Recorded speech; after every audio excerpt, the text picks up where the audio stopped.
I was reading some technical journals in economics, and I realized that the Chinese economic growth is incredibly, really shaking the American intellectuals.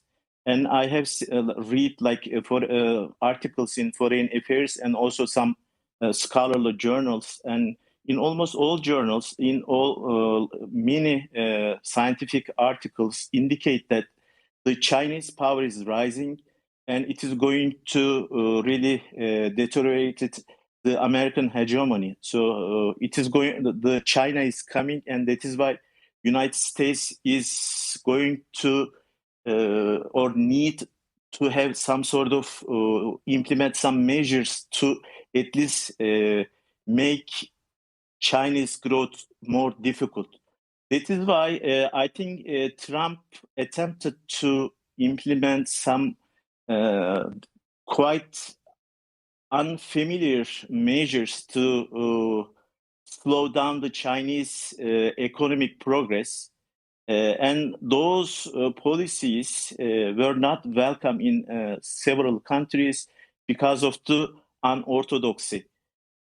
And when Trump was running the United States, the economic performance in the first 3 years was magnificent, almost 4 or 5% of average economic growth. It was very significant. However, with the COVID-19 really shake the world, and because the United States government did not really prevent or started some taking some measures against the COVID-19, and Trump faced a big challenge in terms of public health issue and COVID-19, and therefore I think COVID-19 became his end. We are moving towards really more unstable world, maybe for the future next 5 or 10 years. This is my humble opinion. Probably we are going to face a very shaky world in terms of both security issues, food security, energy security, and also this disease. And I think because of these uncertainties, all the international institution which was established after the Second World War for global governance is not equipped with dealing with these current problems. And that is why we are moving from one equilibrium to another. We are in the we are in the transition period in global perspective. And I think Turkey is like additional burden because our location is very strategic places, and also in our neighbors there are so many structural problems. Therefore, I think global system is moving in a more unstable path, and Turkey is also moving forward in this unstable path. And Turkey has a extraordinary, problems. The energy dependency, and also being located in the area where lots of conflict is taking place. Therefore, I think we have a like stable governments, and we need to have, in terms of both like leading party and other party in opposition should more collaborate, especially for those issues that are very important for Turkish stability and also security in the future. So, Ahmet, since this is a preliminary, program, I'm just give briefly my opinion. So, since I didn't really prepare anything, I just jump from one topic to another one, and just want to give brief ideas about what kind of program we are intending to do in the maybe following weeks. Yes, doctor, this is kind of a soul searching, they say. We are for a free debate and maybe frank debate, and maybe we invite other people that we don't know, maybe from the platform. We have Mehmet İnan Bey, and you wanna comment? I mean, this is more like a pilot effort. You wanna ask a question, Mr. Malik also. Either one, you can go, Mr. Mehmet. Yes, good evening, everybody. Good evening. The financial problems of Turkey is difficult to understand for current times because the main problem is the ratio between Turkish lira and the dollar and euro. And this reduction of the value of Turkish lira is difficult to understand for most of the people because Turkey's current situation is economically, industrially, production kind is some much more higher than before. So I believe that some influence of American banking system is involved in this speculation about the value of the Turkish lira. And it is difficult to reduce that because it is some kind of war strategy. So it is some kind of financial war against Turkey. And I believe that, and it is difficult to say no, because that's what we see in general views. Because when we compare Turkey to the 25 years ago, it is completely different, completely.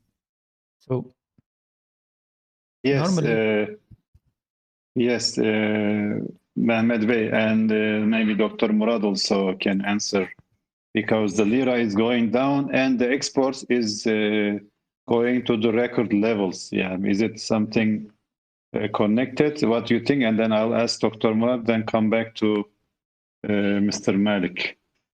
Please, Okay. what do you think? Yes. In the I am an economist, actually. My professional area of expertise is in economics. In the economic domain, the price of certain items, including financial instruments, actually is based on what we call fundamentals. So basically, the price of car, for example, Mercedes versus a Turkish Fiat, might be different because of certain characteristic. So the price is basically is linked with the physical properties of this car, and also the like other non-physical but important aspects, like the labeling, the name of the car, and so on and so forth. All these parameters we called fundamental. In the past, the financial instruments generally priced on the basis of those fundamental values. However, with this so-called derivatives and also other financial instruments introduced in the global financial market, especially during the Clinton era, where the use of those financial instruments become the norm. Generally, as those extra financial instruments that probably you see, but you do not understand really the way they are priced in the financial markets, because as new financial instruments introduced in the financial system, the link between the price and fundamentals are disconnected. And that is why investors in almost all global arena make their decision on the basis of perception rather than fundamental values. And if we apply this logic to Turkish case, because financial investors always seek for information, and if some sort of information is created, and this information disfavor you, or give a negative connotation for your nation. And we see that in financial markets generally, this country or the country that is financial system just label it as a bad investment. And during if you remember, some of the audience in August 8th of 2019, Trump wrote 2 tweets, and he told that the Turkish economy is getting bankrupt. And then suddenly Turkish lira really lost maybe around 80% its value against dollar. He threatened, doctor. He threatened to destroy Turkish economy. So even in Wall Street Journal, 6 months later, some articles were published, and according to those articles, Trump called some experts or financial investors or some fund managers. And he is told that please, write some articles in Wall Street Journal showing Turkish economy is shaking. So that is why this is creating negative perception about Turkey. And suddenly he threatened destroying Turkish economy. And in 1, 2, 3 days, Turkish lira lost about 80% of its value against the dollar. So again, when we look at the picture, okay, fundamental Turkish economy was robust. There was no significant problem. The president was selected in that year. There was a presidential election in Turkey. Turkish president only really on power maybe 60 or 70 days ago, and so the system is new. But suddenly there was a currency really the investors just take their money out of Turkey, and suddenly this financial crisis took place in Turkey. So it is in financial markets right now, the price of financial instruments are not based on those fundamental values. For example, fundamental values, if you want to invest your money to, let's say, a company, let's say Arçelik or Garanti Bankası, when you make investment, okay, you generally look at profitability of this company, the innovation capacity, the the location of the company, how many workers he has, or these are the basic fundamental values that determine the price of share for this particular company. If in the financial markets, if the price of that company is evaluated on the basis of those fundamental value, then it is fine. Financial market is really helping those companies that need funds. But on the other hand, since 2000, we observed that the financial markets behave and disconnected from those fundamental values and moving more towards the perception and risk that is created by just wrong words, and we have seen for almost since 2013, Turkey has been dealing with several fronts, diplomatically, economically, financially, militarily, because of this negative perception created by the United States and also by the other really powers. In the past, I believe Turkey used to follow everything that is ordered by the United States without hesitation, without really questioning those orders. And United States was happy with those policies.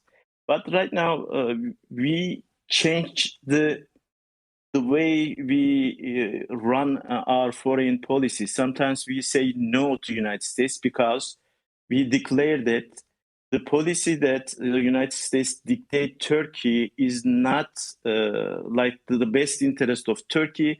That is why the current president or Tayyip Erdogan frequently decline the United States recommendation about our foreign policy. And that is why I think United States is not get used to taking this type of answer from Turkey. So that is one of the most important. I think this is my, as an economist, this is my understanding that the United States is not happy with a country where frequently disobeying its national interest, like sometimes implementing some foreign policies harming United States interests in the Middle East and elsewhere.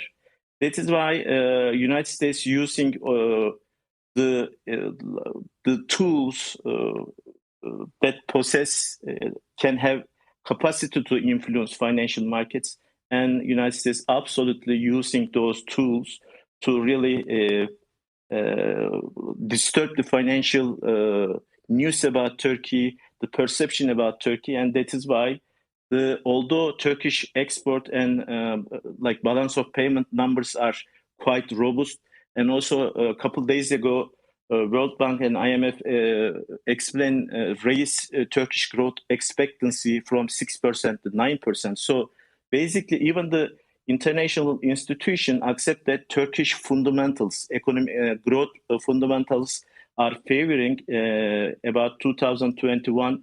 The economic performance is expected to about 9-10% growth rate. But at the same time, in the financial markets, because of this disconnection that I briefly described, the foreign currency is just like really Turkish lira is losing value against those foreign currencies. This is very unfortunate. Honestly, we have to also admit that this is one of the Turkish fragility. We have some way depend on those foreign funds in order to really run the country, because Turkish entrepreneurs are very dynamic and they are engaging like activities in almost all around the world to do export. But our export characteristic is unfortunately depends on import of intermediate input goods that we import from other countries. Therefore, in order to export, we need import some intermediate goods and raw materials, and therefore it creates a kind of fragility in Turkish economy. And since if you have some fragility, some problems, and your opponents your opponents are going to use your weak points, and this is what we see from foreign sources. Yes, Dr. Okay, Ahmed. Yes, thank you. I'll come back with another question, but let me have a voice from Ustaz Malik. Mr. Malik, you hear us? Please. Yes, please go ahead.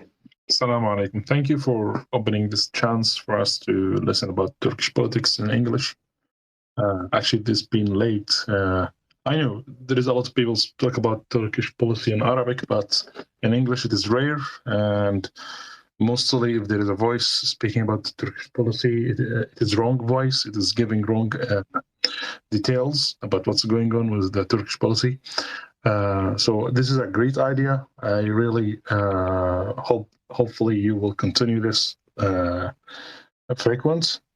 And I have a comment about the first subject we spoke about China and the situation of. Yes, please go ahead. Yeah. So the thing is, we saw Trump. He took very aggressive actions against China, but also Joe Biden didn't change anything. He kept the same rules almost. And today we heard some news that China ordered some big cities in China that people should go markets and purchase all of their needs for a long lockdown without any reason, like there will be a disease or something. And I believe this Americans or Chinese are gathering the food. Yeah, and this is not an easy action. Who is gathering the food or stocking food? Chinese. Yeah, Chinese citizens. We don't know what's going on. Are they going to attack, for example, Taiwan, or there is a new disease or a new version of coronavirus? I mean, that also the Chinese reactions to, worldwide disasters are complicated, and are not clear. You can't count on it. And unfortunately, before, if there's some issue in America happen, like what happened in 2008 with Wall Street, this impacted the world. I mean, if something happened to America, it will impact everyone. But it looks like that if something happened to China, it's going to impact the world and it's going to be ugly and badly.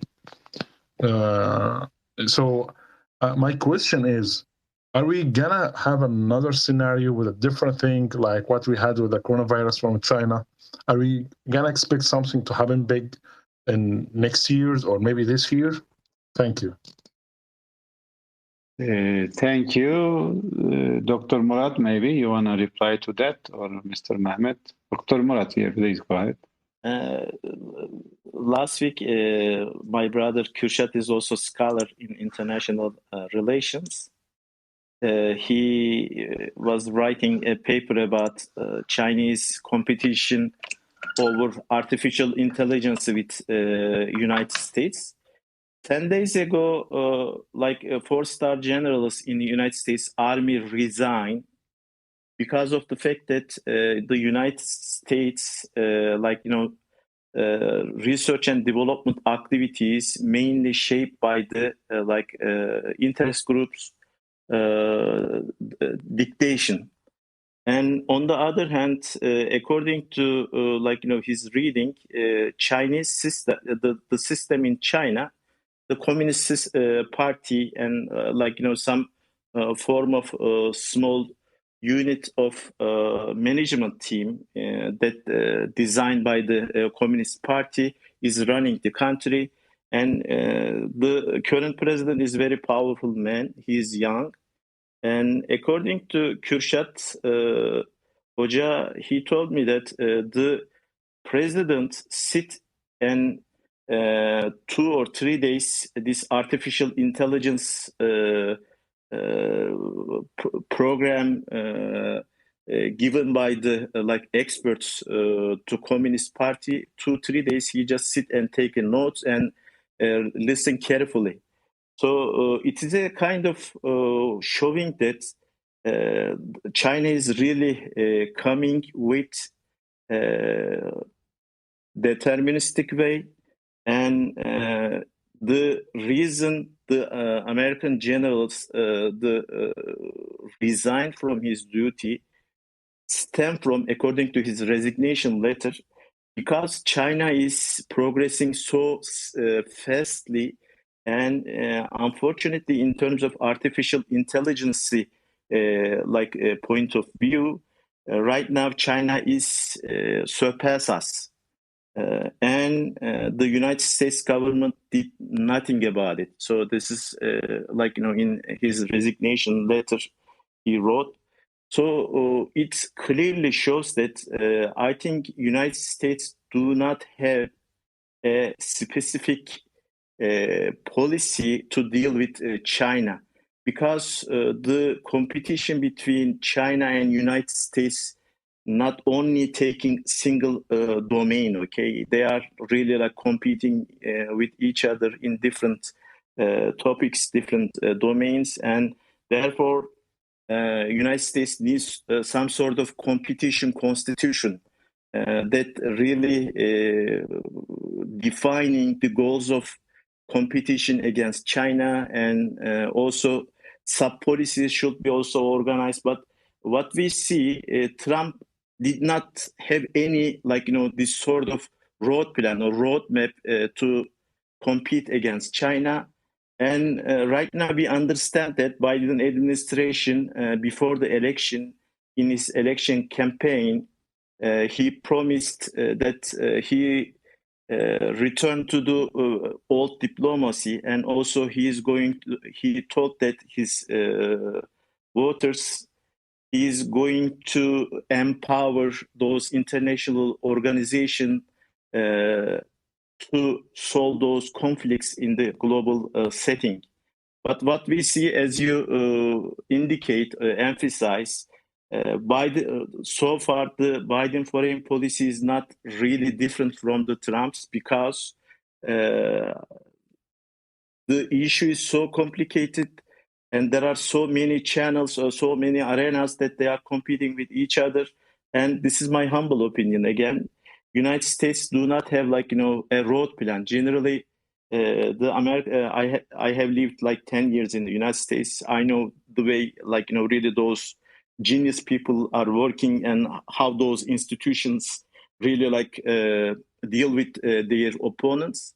What I see is there is no How those specific concrete road plans of United States in dealing with China, and they do not know what kind of policies should they follow, and how can they prevent the Chinese rise. So this is basically my opinion that United States is lost right now.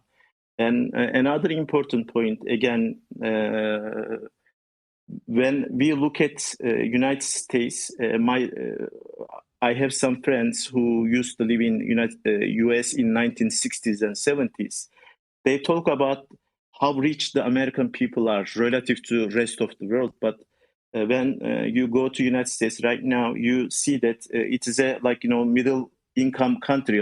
Their infrastructure is old, their system is old, and even in terms of from micro perspective, they lost their desire to very work hard to be hegemonic power in the world. So I think American people are losing their desire to be running the global order. Although absolutely there are some exceptions, but this is my opinion again. That is why Biden administration right now focusing on their domestic problems rather than global problems, because middle class in the United States is almost completely gone, and they try to rebuild those middle class in the United States. Yes, Dr.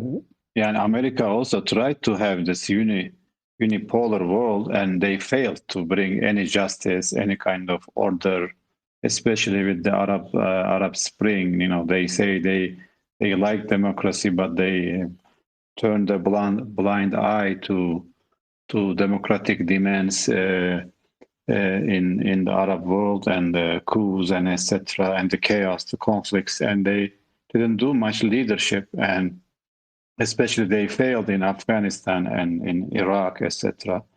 So America, even though they are missing this moral leadership, not only economic and foreign policy wise. So they missed this opportunity in a way.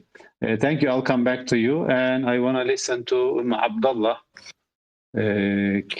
كاتبة من أين? I'm where? from Qatar. Assalamu alaikum. I don't. Qatar, alaikum assalam wa rahmatullah. Please go ahead. Good evening, Welcome. everyone.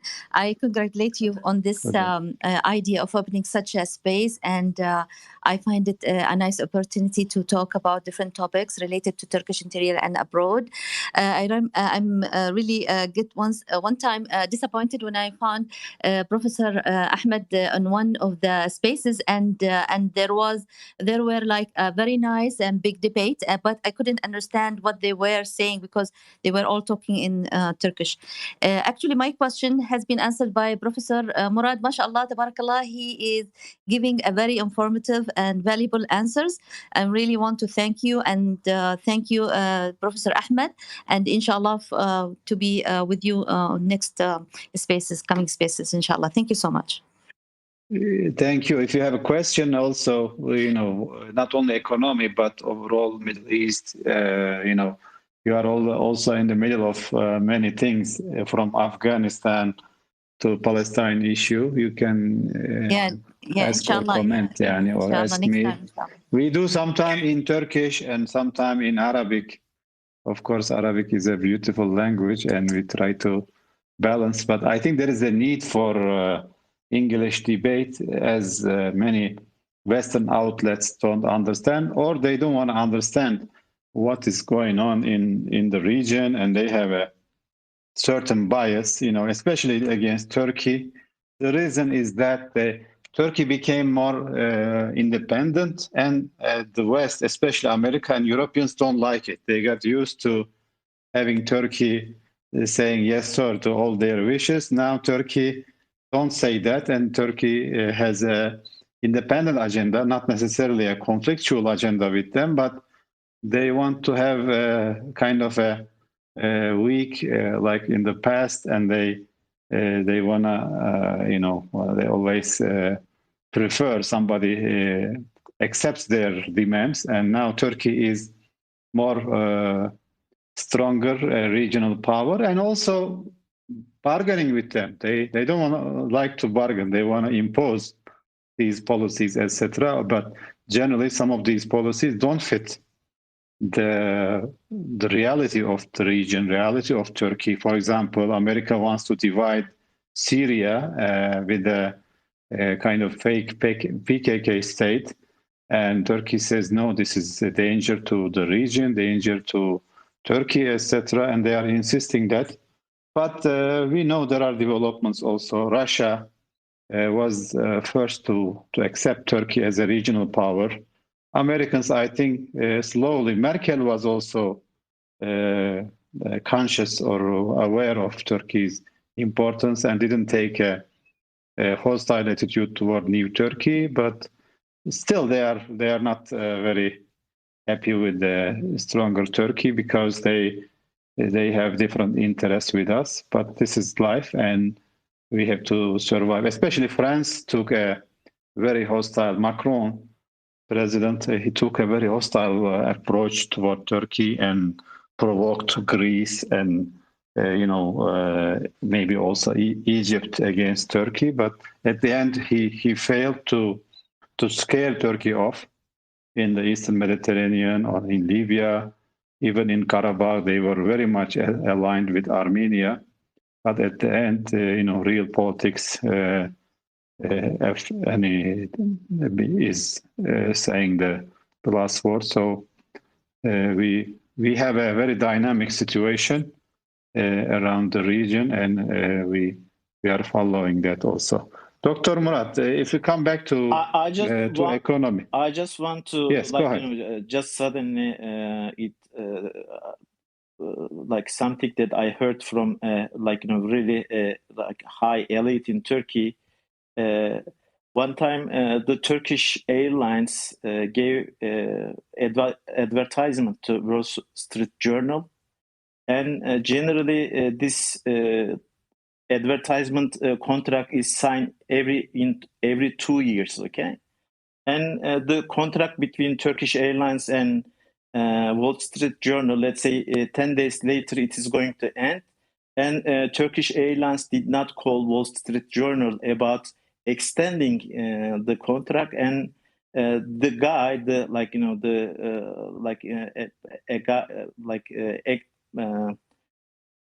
an elite in Turkish government told me that they called the CEO of Turkish Airlines, and they told that, when are you going to renew your contract about advertisement contract? And it is a political decision. We just expect a green light to give advertisement.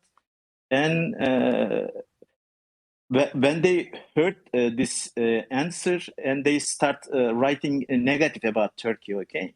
2 days later, the Turkish Airlines CEO called Wall Street Journal, and we are ready for renewing contract. And the following day, they wrote a wonderful piece, really like promoting how good Turkish economy is, and so on and so forth. So basically, the world is running on the basis of interest.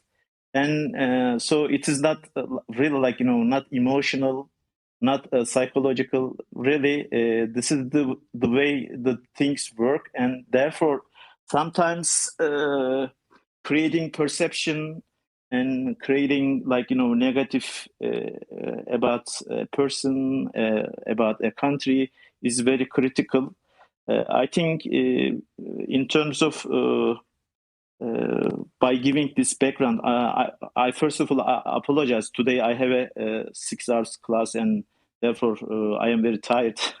I talked to Professor Uysal today. I am very tired, Professor. It's okay, doctor. Don't worry. This is a trial. You are doing fine. And the question is, doctor, the question is, these rating companies, they always, in the beginning of the year, they have a outcast or kind of a forecast for this year development to this year growth. Okay, they always start from the low. Why they do that? They don't wanna tell the real possibility. They try to underestimate Turkey's potential for growth. Then, when the economic signals become more apparent, then revise it. That they revise it for better. Not why they don't do mistakes. Sometimes they overestimate, and then we don't see the other way. Maybe I'm wrong, but what do you think? This grading company, when I was in PhD program in 2003, there was a scandal about this rating company, which is also known as Enron scandal. Enron was a company where it is running some sort of financial intermediary company, and this one of the this rating company went into this Enron and inspect all its accounting and everything, all the financial documents, and they gave A plus for Enron. And a couple days later, or a couple weeks later, Enron declared bankruptcy. And then the prosecutor started to investigate, and I was a research assistant in the Department of Economics in George Mason University.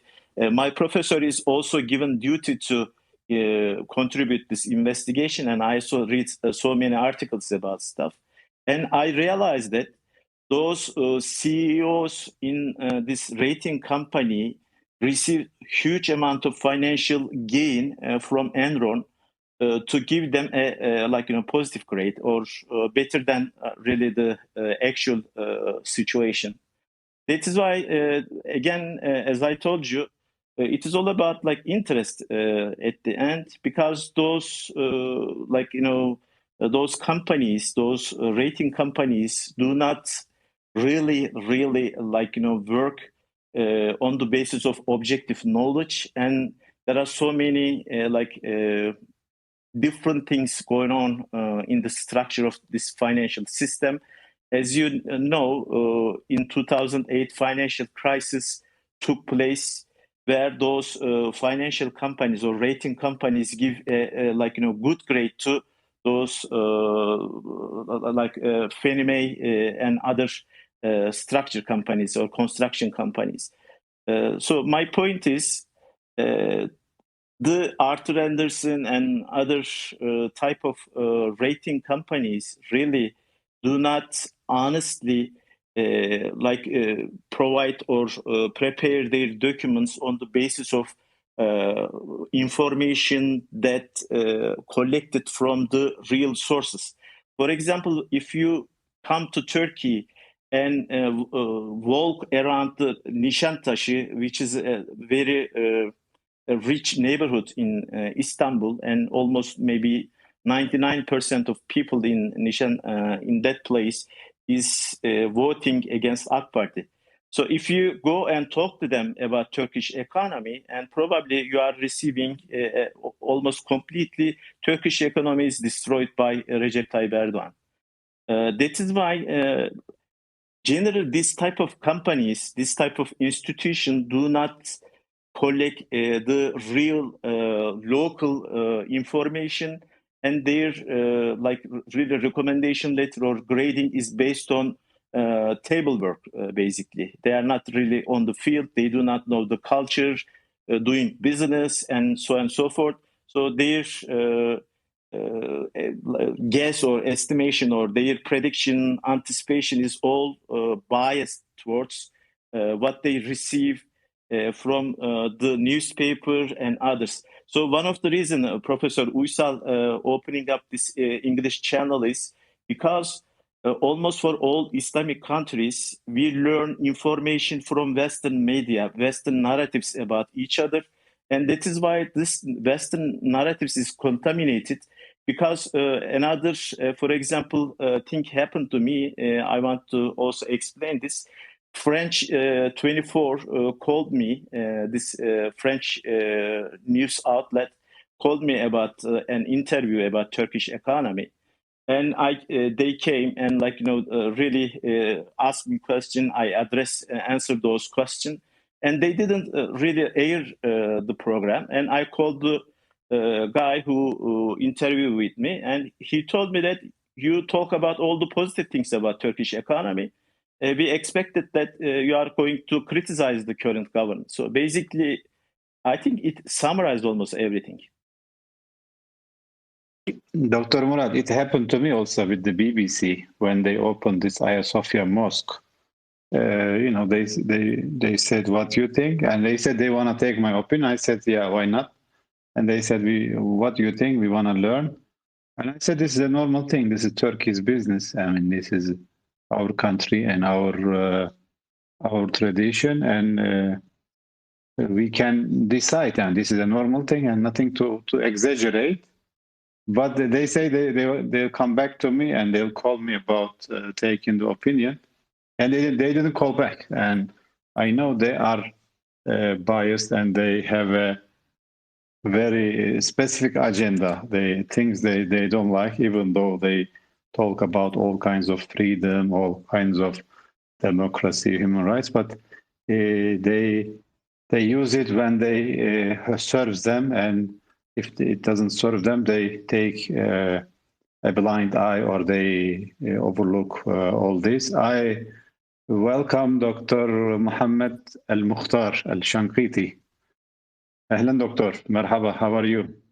Good. How are you? أهلا وسهلا. Nasılsınız? Sağ olun, iyiyiz. Teşekkür ederiz. And other brothers and sisters, this is a more free debate. You can also ask microphone, please. And so far, your mic is on. You want to go ahead, maybe, Doctor? I just want to thank you for the invitation and welcoming. I don't really understand in economics and finances, but the last interventions remind me also of the same experience with some Western media, exactly about what happened to Dr. Ahmed. During the news about Hagia Sophia, I was contacted by a lady from BBC, and she interviewed me. Actually, she sent me written questions because I asked for written questions. I have a bad experience with CNN Arabic website. They changed the interview that they did with me before. So I asked her for written questions, and she sent me written questions and answers, very long interview. But till today, they did not publish the interview. And of course, I understand, because I didn't go the way they wanted. Well, media is always selective, but I think not to this level of interviewing someone and avoiding publishing anything of what he has said. So I think, this clash of narrative and counter-narrative is part of the challenge. And I think that's a challenge for the intellectuals. That the mission of intellectuals is to take their role in this narrative and counter-narrative that's going on in the region today. Thank you very much. Thank you, Dr. Mohammed. Maybe quick question. Yes.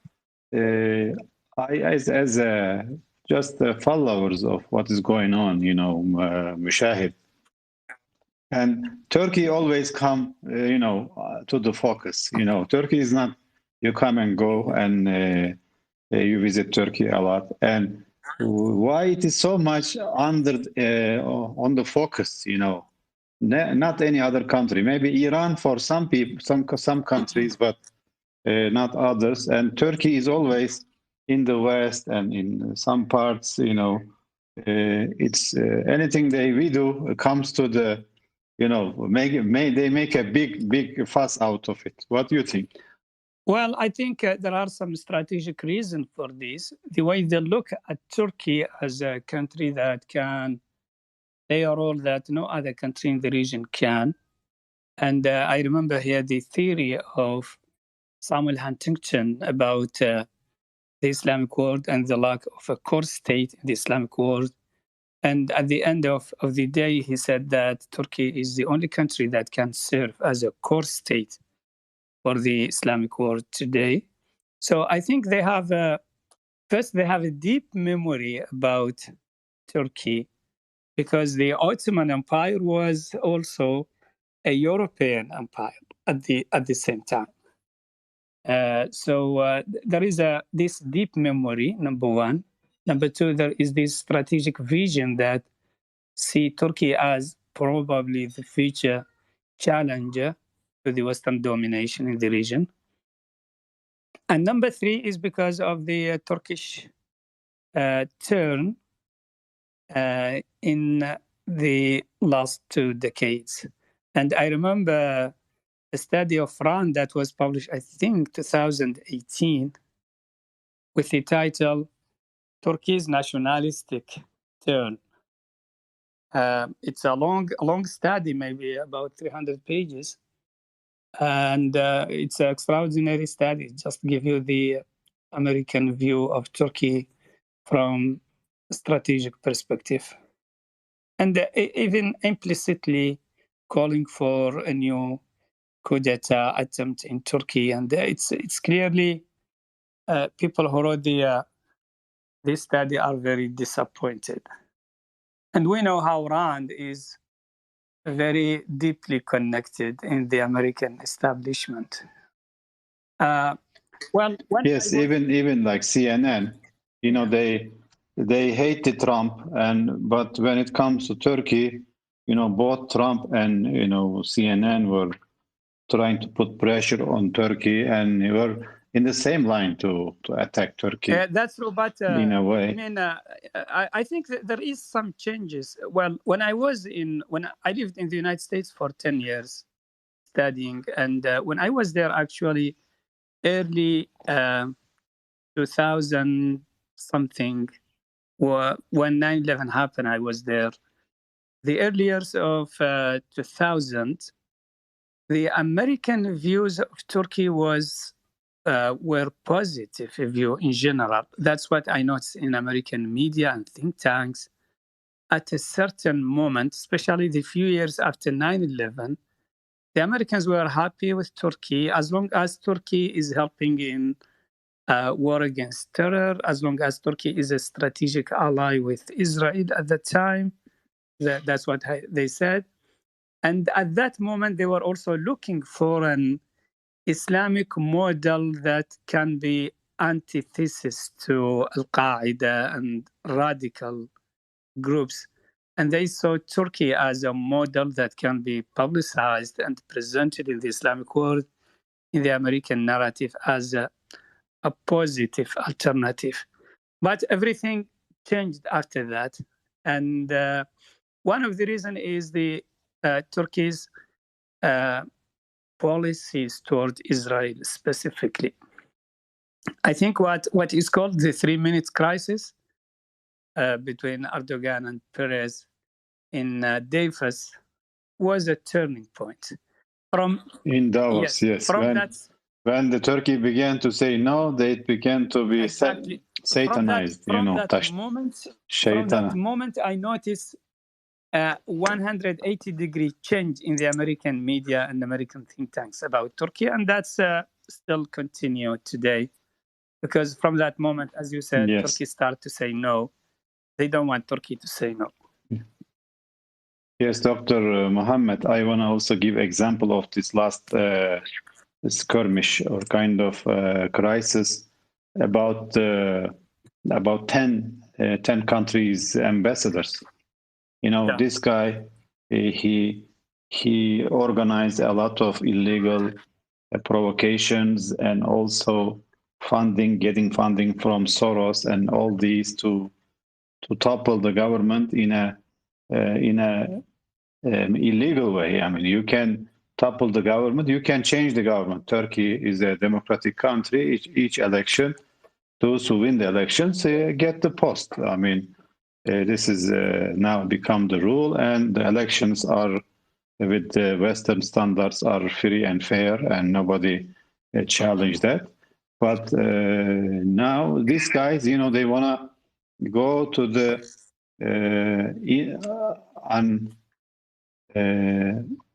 unofficial way, in a way to pressure Turkey or to bring chaos. I mean, they tried it with the military coup, they tried with the Taksim protest and all this. So this Kabbalah is now, the suite is continuing. The verdict is not complete yet, and the trial is continuing. I mean, and maybe if he's not guilty, he may get out also.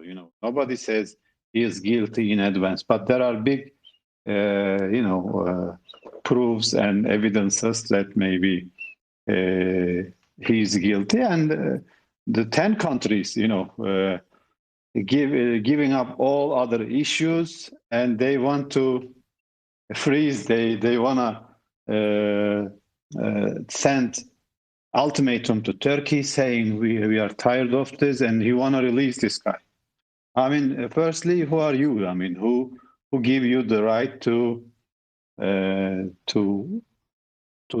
intervene in Turkey's legal affairs, firstly, and internal affairs, secondly, and each ambassador, when they come, they give promise to not to intervene in our domestic affairs, and even they don't do it with other countries that are suffering, like Syria or Egypt. Many people are in jail and they are dying, etc.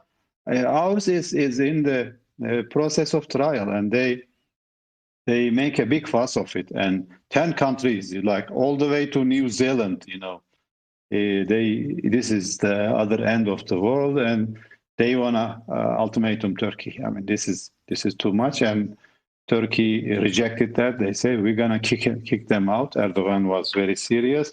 Then they back down, and we know if you are a little bit intimidated, if you feel a little bit weak or scared, they put too much pressure on you, and they cause they want concessions, they want other things, and they don't do it for other people, because he's the man of Soros, to destabilize Turkey and maybe other countries they have targeted. At the end, Turkey didn't back down, and now there are good debate with other countries, but they always test your nerves. They wanna test if you are scared, they take whatever you have they test for free. I mean, without resilience. So yes. if you are resilient or not. Yes. Yeah.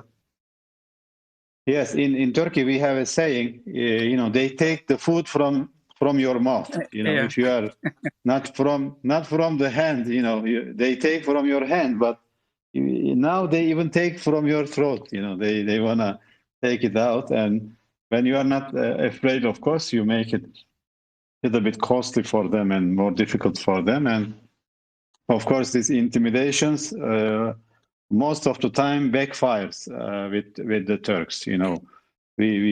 We like to do things in a friendly way, but then when somebody threatens, it backfires. It becomes more counterproductive with us, and they are learning. I think they are learning. Well, I think yes, Dr. Ahmed is very good illustration of the problem of double standard and selectivity in the Western views of human rights. I remember I was in a conference in Pennsylvania, 2004, and one of the American intellectuals, he said something very interesting.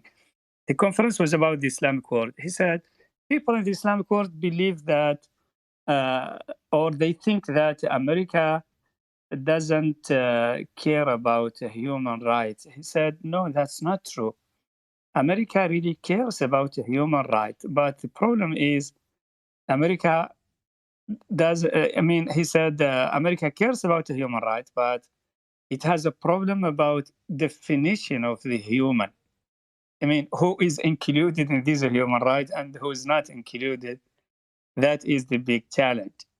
I mean, yes, they believe in human rights, but it's a belief based, not a universal meaning.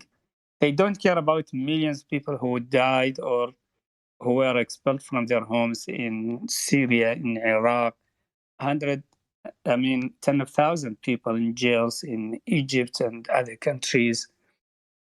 And they pick their own cases that they want to highlight and exploit politically. And of course, that means there is no moral consistency here. It's just political manipulation, as you have said. And of course, political manipulation is just some sort of Machiavellism that we should not accept. If they are consistent in their defense of a human right, well, that's a good idea, and we should give them a hand in this. But if it's just about selecting a few cases, highlighting those cases, exploiting them politically in order to manipulate and control other countries, that is not really human rights. That's just double standard and hypocrisy. Shadi Hamid, one of the good intellectuals from Brookings Institutions, he wrote an article about after the last coup d'etat in Tunisia recently, and the title of the article is "The Return of American Hypocrisy," and he's talking about how Americans don't care actually about democracy in this region, and he called just a return of American hypocrisy. So that's exactly the hypocrisy. I don't know. I have no idea about the case of Kafala, but I have an idea about this American hypocrisy and Western hypocrisy about the human rights issue. Yes, if it was a normal, ordinary Turkish guy, if it's not their puppets or their men, they would not care about it. But why 10 countries bother to express this opinion? As also we saw this in Sudan.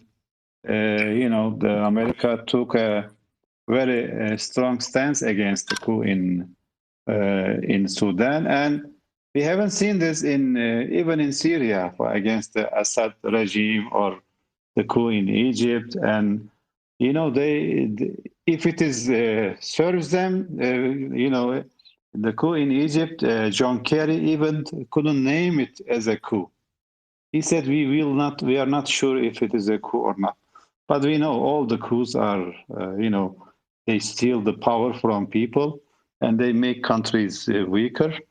But now, if the coup is done by, like in Mali, the Russians supported the coup and they are very against it. And in Sudan, I mean, we should be, standard. We should reject the coups without ifs. And I see as a general, they prefer dictators over democracy because either these dictators serve them or they make the countries, Muslim countries, mostly weaker. Because if he's not strong inside, if he doesn't have the support of his own people, the country is open to all kinds of blackmail or threats or whatever. So, but I see the one in Sudan is a coup against the coup mentality with the civilians, but they don't believe in democracy because they are trying to avoid democracy in Sudan. So Sudan is a coup within the coup in a way. And Ustaz Malik, please go ahead. You raise the hand, then I will come back to Mr. Mehmet. Mr. Malik? Yes. I think Mr. Mehmet, yes, he was waiting before me, so I would speak after him directly. Thank you a lot. And also, because of these 9/11 attacks, the whole Middle East and Asia, Central Asia, Afghanistan, they invaded and they created a mess. and opened the Pandora's box in the region and caused a lot of headache, especially for Iraq and for the region where they toppled Saddam Hussein. I'll come back to you, Mr. Malik, just Yes. 1 second. And they caused a huge suffering from from these wars, because of these wars and fighting. Still, we are suffering from that. So, Mr. Malik, Okay. please go ahead. Yes, thank you. In a brief, I won't take much time. Again, I thank you for this chance. I thank you for getting a great people to speak today. It is very nice to listen to all of you. And I just have a small comment. With all respect for Brother Mehmet, the problem is the people in the Middle East, we live a lot of conspiracy theories. Like, it is time to raise our head up. I mean, let's fact this. Okay, people in West civilization, which now represented by America, they have no morals. They would do anything.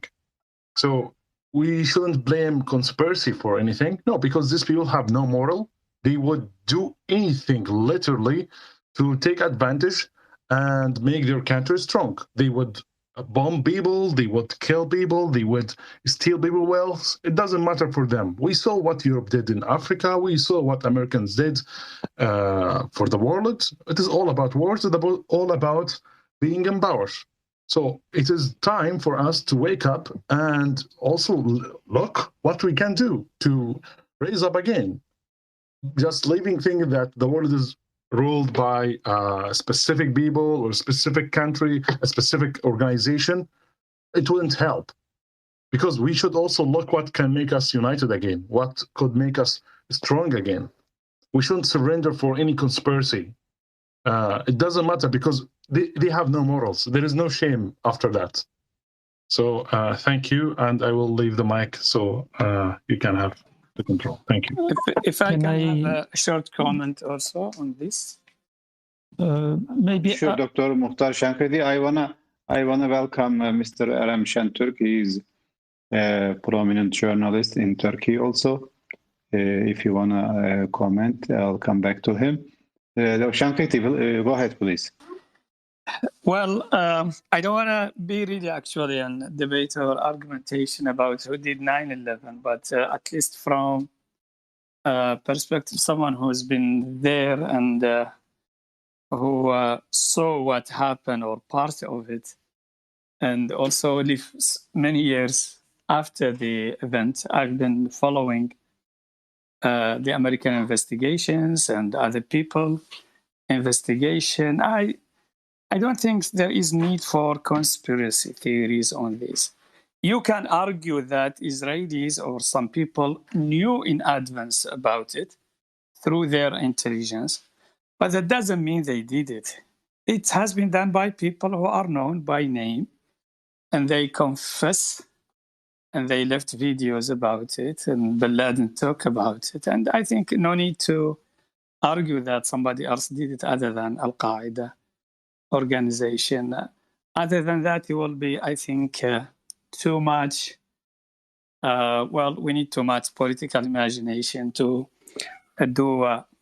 say that someone else did it, and we don't need to. As Malik has said, I think we don't need to. Also, you have enough moral condemnation and political condemnation of the behavior of the American governments and Western government without saying that they did this. And I think also anyone who said that it has been done by American institutions maybe need to study more about American institutions. Actually, in American political system, there is no secrets, actually. Everything is exposed and everything is leaked to the media, including the secrets of the state. And there is practically no secret in the American political system, at least for people who can do their homework and try to find the right answer for their questions.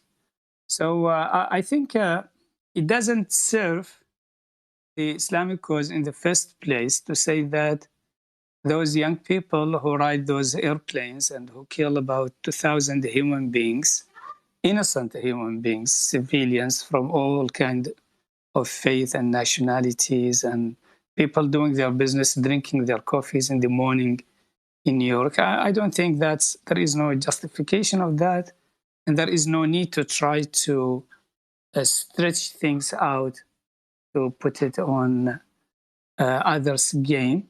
There are some arguments that have been argued by some American writers that some intelligence agencies knew in advance about it. And for Paul, I mean, not American intelligence agencies, of course, they cannot do that. But some Israeli intelligence agencies, some others might knew about it because they were able to infiltrate Al-Qaeda and to get some info about it. And it was in their interest that the attack should go ahead. They want anything that can poison the relation between the United States and the Islamic world. Definitely, there are some Israeli leaders who don't mind that to happen. But this is political analysis, number one. Number two, if someone knew about it in advance, doesn't mean he did it in advance. It means just he has an interest that this should happen. He has an interest that Al-Qaeda attack America and America invade some Muslim countries and some poison some relation between America and the Islamic world. So I want to say that, at least personally, based on my limited investigation of this and following of it very closely, and the fact that this event happened while I was there in the country, I don't believe that this has been done by anybody other than Osama bin Laden and Al-Qaeda. Of course, Taliban didn't do it. They didn't approve it. It has been done behind them. They were trapped because of it. This is now a fact, documented, and the Americans knew about it. But Al-Qaeda did it, actually. Wallahu a'lam. Thanks so much.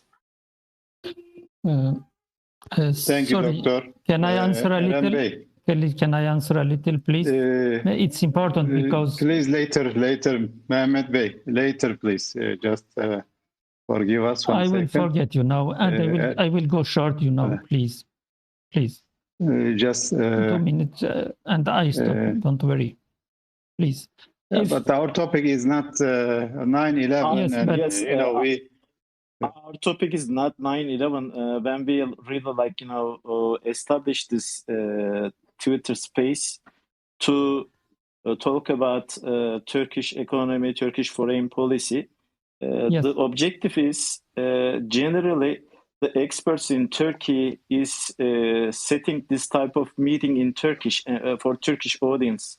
Our objective is not to really clarifying some terrorist activities in elsewhere.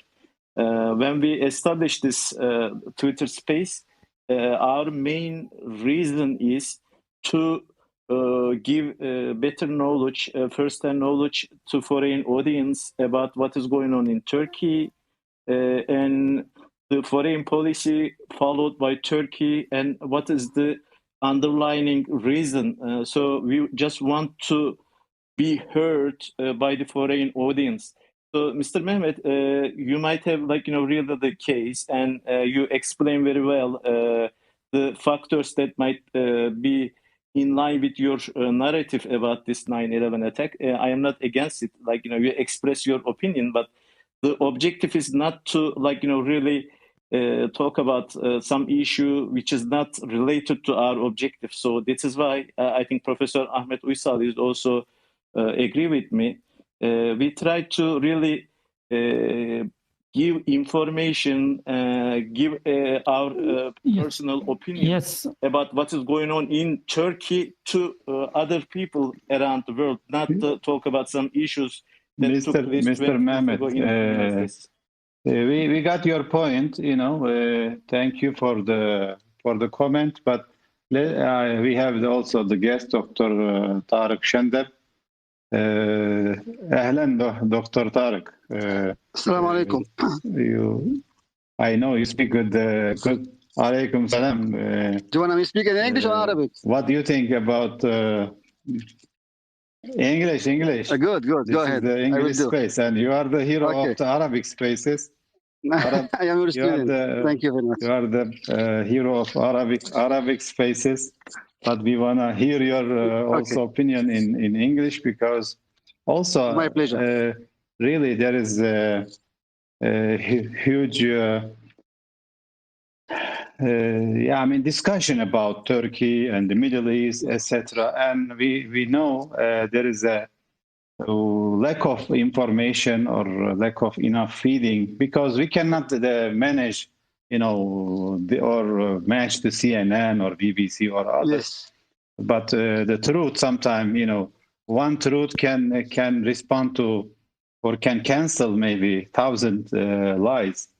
And how you see it? Please go ahead. Thank you very much. Thank you for your guest. Actually, I just entered 2-3 minutes ago, and the title Turkish economy and foreign policy attracted me. It is very important to Arabic people and to all people around the world, especially the Muslim people, to know what happened exactly in Turkey, because they are very worried about what happened and the situation, the economic situation and everything. Actually, I would like to speak at the end of the space, because I didn't get all the information, but just I take the mic because I want to answer Dr. Muhammad, my friend, my best friend, Dr. Muhammad Mukhtar Shamkiti, about the 11 September for 1 minute.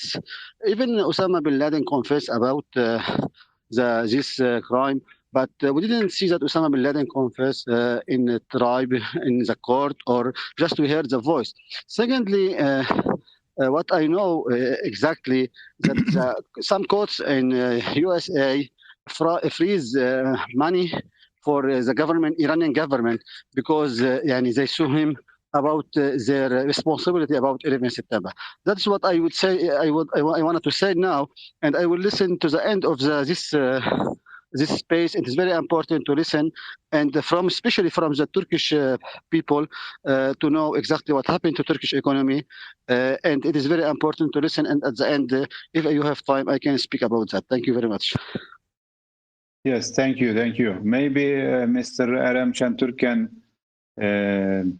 mention about the Turkish economy. In the one hand, Turkish lira is going down, but also China is making their yuan as weaker to strengthen exports and stuff. And in the one hand, the lira is going down, maybe not deliberately, but with pressures and stuff. But also economy is doing well with the forecast, and also the exports going to the record levels now. Last month, about $20 billion export I think in September, sorry. So Erem Bey, you want to comment, or you hear us? I am not sure. Your mic doesn't show up. Maybe problem with the microphone. It is open, Dr. Erem. Anyway, it's open. Is open. Erem Bey, please go ahead. If not, if we cannot hear him, we ask Dr. Murat. Dr. Erem, you can enter any time, because Dr. Murat is very tolerant professor, I think Erem Bey has a problem with connection somehow. Murat Hoca, in Turkish we say Professor Hoca. You can maybe, because we have now a lot of audience, maybe missed the first part of the discussion. Please also, one more time, please summarize what is the deal with the Turkish economy? Is it too bad, or is it? What are the challenges? Maybe briefly, you can remind our new participants one more time, please. Okay, I'm greeting you from Ankara for all the audience. Today, about 8 Let me also introduce Dr. Murat one more time. He's a professor of economy. He's teaching in Turkish University in Ankara. He's a graduate of George Mason University, also with a think tank. following the Arab or Middle East economies, not the Arab one, but general Middle East and world economies. So we used to hear him, China and America is gonna clash like 10 years ago. Now things are happening. Dr. Murat, go ahead. Okay, thank you very much, Ahmet Uysal. Today I talked with Ahmet Uysal and told him that what happens in Turkey should be really told to the rest of the world in English. Generally, Turkish experts who is close to current government express their opinion in Turkish audience. So the Turkish audience can listen, all the TV channels and everything. But we really try to explain what is going on inside the Turkey, domestic politics, and also domestic economy, as well as Turkish foreign policies to foreign audience. In English, that is the objective of this Twitter space. And I would like to welcome all of you to our space. Let me briefly talk about Turkish economy. In 2018, with in the Twitter, President Trump really threatened Turkey about destroying Turkish economy.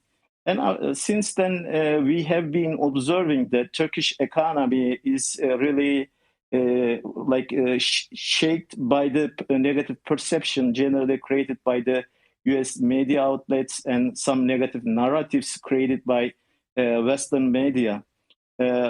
Recently, because of this negative attitude and negative perception, pumping by the Western media, Turkish lira is losing value against the dollar and other foreign currencies.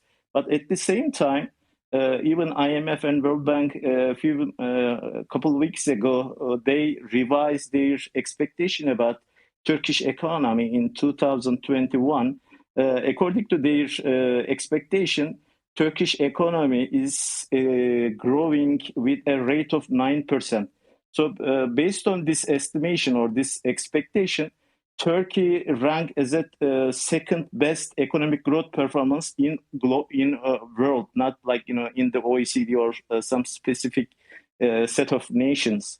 So in terms of real economic performance, we expect that Turkey is going to grow significantly this year. But one point I have to really underline, in 2023, there will be a huge election in Turkey. And in that election, everybody knows that so far the Tayyip Erdogan's success is mainly because of its economic performance for the last 19 years. So economic performance or economic success is playing significant role in political success of Tayyip Erdogan. And I think the people, experts, politicians familiar with Turkish domestic politics very well aware that the only real problems that can be created against Tayyip Erdogan is to make Turkish economy not on the positive path, but just try to shake investor confidence, real sector confidence about Turkish economy, to make sure that this economic positive growth is not really felt by especially in middle class and also poor people in Turkey, because AK Party government is also another important dimension of success of AK Party. During the AK Party leadership, we have known especially people in the middle class and also poor classes, poor families in the social strata gain incredible momentum in terms of welfare. Their welfare improved dramatically during the last 19 years.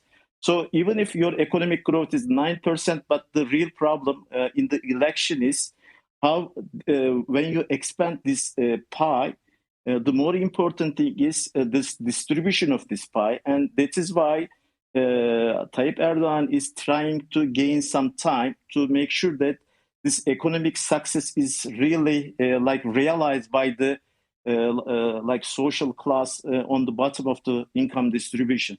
So what has happening, or what is the intention of especially those opponents of Tayyip Erdogan, is just trying to reduce the positive effect of this economic growth, or even reduce the economic success of AK Party for the last 2 years before the election, to make sure that the positive outcome is not really like, actualized or realized by the poor segments of society, where AK Party is really receiving the huge vote potential in those segments of society. So the recent developments or recent tensions, recent development about Selahattin, HDP, or this ambassador crisis, all is mainly try to really creating a negative perception about Turkish economy and confidence of investors, to make this positive outlook turn into be a little bit shaky, and maybe reduce the economic growth rate for Turkey when as the election come by. Okay, when we get close to the time frame for the election, I am going to expect this type of pressure, or this type of negative connotation is going to be increasing in numbers and in levels. Probably we can see also foreign interference or maybe terrorist activity in Turkey, to really make Tayyip Erdogan look bad in the election. So Professor Ahmet Uysal, I am so happy to participate this program, and I would like to take your permission to leave right now. And I am wishing you best for the all audience, and I would like to thank all of them for listening. Have a good night.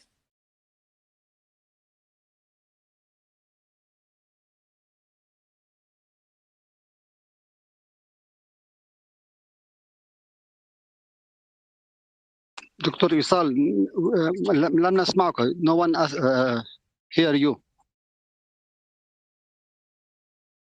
I think Ahmet Uysal, are you here? I think he has a problem. Just Yeah, Professor Murad Aslan, just we're gonna follow you on Twitter. If you can tweet about this issue in English later, it is very important to know exactly what happened in Turkey and to know all this information from you. Thank you very much. Okay, I would like to thanks again, and really I appreciate for all listeners. Ahmet Uysal and me, maybe with other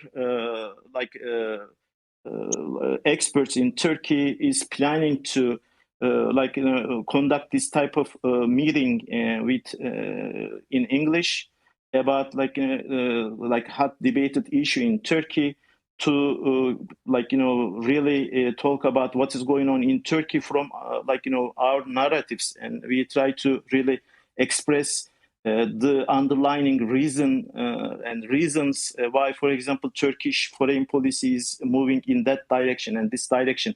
So that is the objective of this program. And again, I am just looking Professor Ahmet Uysal, if he attend. I am hoping that we are going to make this program weekly. In each week, we are going to conduct this meeting, and we are going to choose a specific topic. So maybe narrowing down a topic is much more easy and more productive. So again, I would like all of you to thank you for coming and listening to us, and wishing you the best. Inshallah, may Allah bless you all. Have a good night. Thank you. Just Professor Ahmed, maybe he has a problem. Dr. Muhammad Shankiti, just can you close the mic, please? I have a question. Professor, if I can ask a question. Yes, but just we want to see Professor Ahmed if he is available. Professor Ahmed, are you available? I think he has a problem, Professor Ahmed, and we can ask, but let Dr. Eram take him. Ask if you like, Dr. Muhammad. Yeah, I want to ask Professor before he leaves, or also maybe anyone can volunteer answering my question. I don't forgive my ignorance of the economics. Actually, I have no idea about economics, but I read sometimes that the problem in Turkey is not an economic problem; it's a financial problem.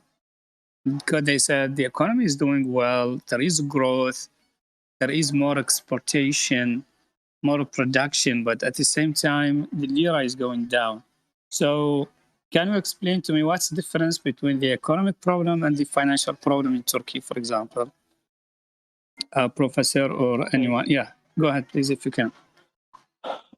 Okay, unfortunately, this is in economic literature called a saving deficit. In Turkey, the amount of money saved by the household is not sufficient enough to finance government deficit and also the amount of money that requires for private companies in their investment activities.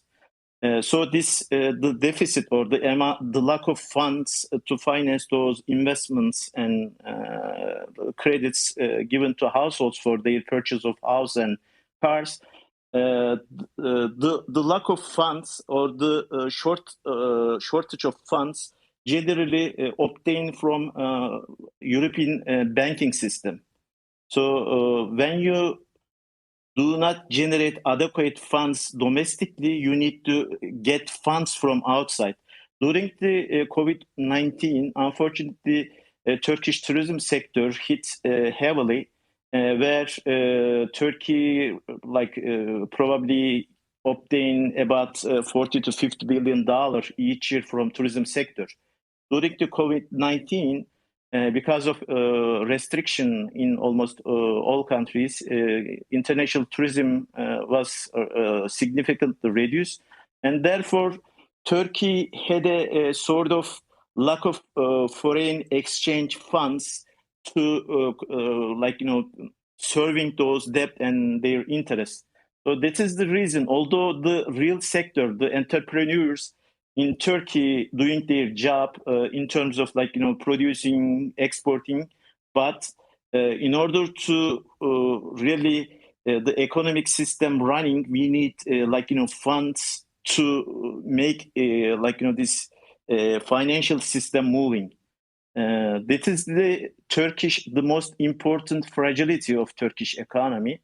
On the one hand, this is a fragility, but on the other hand, the strong demand from the consumer is a good thing, but at the same time, it also generates a sort of paradox in Turkish economy, especially when the Western funds are easily reachable, like in after 2008 financial crisis. Turkish entrepreneurs and banks did not find any difficulties in finding funds from Western financial institutions, but as those problems after 2018 global financial crisis is solved and those negative effects are easing, the United States and European Union started to tighten their balance sheet, especially central banks, and they collect money. And that is why interest rates started to getting high, and Turkey become getting more and more difficult in terms of getting funds from Western countries. And also COVID-19 created some additional pressure in terms of foreign exchange earnings. That is why our financial system has some difficulty, but at the same time, we have a good dynamic private sector where the businessmen, Turkish businessmen, doing business almost all around the world, and really our export figures increased dramatically. However, economy is like composite material. You need to achieve success in all domains, like both in real sectors and in financial sectors. But our financial side is honestly have some weaknesses, and maybe the government should introduce some additional measures to promote savings for households. Okay, I think Ahmet Uysal. You hear me? Yes, we are hearing you. Welcome. Sorry, somehow Okay, the technical problem happened. I have to connect with the tablet. Maybe overwhelmed by the weight of these speakers, not the physical weight, but maybe معنوي يعني this ثقل المعنوي, the spiritual weight. Dr. Tariq, you were saying something. And Dr. Murad, thank you for your contribution. Inshallah, we will continue. You can take a rest, no problem. Inshallah, each week, Professor Uysal, we might decide a specific topic about either domestic, international politics, and also Turkish economy, finance. And each week we can organize a meeting in English to inform audience in our neighbors in Europe and also in the United States. I am again. Thank you very much for listening us, and I am wishing you good night for all of you. Thank you. Thank you, Doctor. Thank you. Thank you. I'll see you. It looks like there is a need for kind of informative discussion about Turkey and the Middle East in English, and we hope to continue. Dr. Tariq, you are going to comment. I was able to listen, but I couldn't hear. I couldn't. Yes, that is the problem still in the space, and this is the problem in general space. Even Yes, last night I had it. Like Erem Şentürk Bey, he joined, but he couldn't. When he opens the mic, he fell off from the debate. Just what I am said about the doctor who left us now. If he can, and he and others, Turkish specialists in economy, can tweet in English because lots of Arabic, person doesn't know actually what happened, because lots of investment people come to Turkey and lots of Arabic people try or intend to come again, but they are now a little bit fair about what happened to the lira is going down. So it is very important if they tweet in English or in Arabic, even in English, very good. It's good, to know exactly what happened to stop this fear for these people and to know all the information updating. Thank you very much. We are with you. Thank you. The export sector is very much active. As I said, it's like a record amount of exports are done. This is good for the economy. Also, yesterday I checked with a friend. I had a friend to reserve a hotel from coming outside. I mean, to be exact, he was going to Sudan, and because of the chaos over there, the flights are canceled couple of days. And I asked a tourist sector. I asked a friend. He said almost all of the hotels are very full. So this is a good sign that the tourism sector is also alive, and Turkey is an industrial, touristic, and agricultural country. Also, trade is very much active. So, if this sector is active, then there is hope. I don't think it's too bad, but because of this corona and international pressure, the value is weakened, but I think this is bearable, especially in this context where you have so much, pressure on oil production, on employment, etc. So it's better to keep the عجلة الاقتصاد, in Arabic they say, the wheel of economy running, better than to stop it, and then it's going to be very hard. Some countries like I know Morocco and Tunisia are very much hit by tourism sector because they couldn't manage these health issues, vaccination, and also Turkey made a good balance between the health, health needs. Plus, it was very dynamic. They closed sometime, they opened sometime, and the number of cases of corona infection are manageable. And of course, now there is almost everybody has available vaccination, but some of the people are resisting. This muamara, this conspiracy theory, also affecting people. they say they don't trust these Western or foreign vaccinations. Sometimes some of them use nationalistic resistance, some use maybe more medical. So it is a little bit affecting negatively. I wish everybody get vaccinated. Of course, respect other people's opinion, but I think health-wise also, Turkish, economy is not hit very hard. Also with a lot of investment in the health sector. I know health sector is going very much attracting a lot of patients from the region, from the West, and many Turkish, they are also workers or businessmen working in the West, like in Germany, France, etc. They also come and use the opportunity to get treatment with the tooth, hair, or all kinds of treatments. They want to have it in Turkey, and it is active. I mean, we are optimistic. They may be worried about the elections in 2023. Of course, the opposition tried to unite, but 1-to-1, I think Erdogan still is the leading, very prominent candidate. I mean, in 1-to-1, there is no real alternative to him.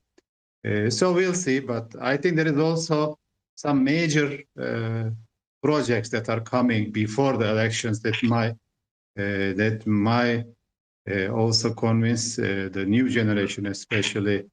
They don't remember the old days, how bad it was in the past.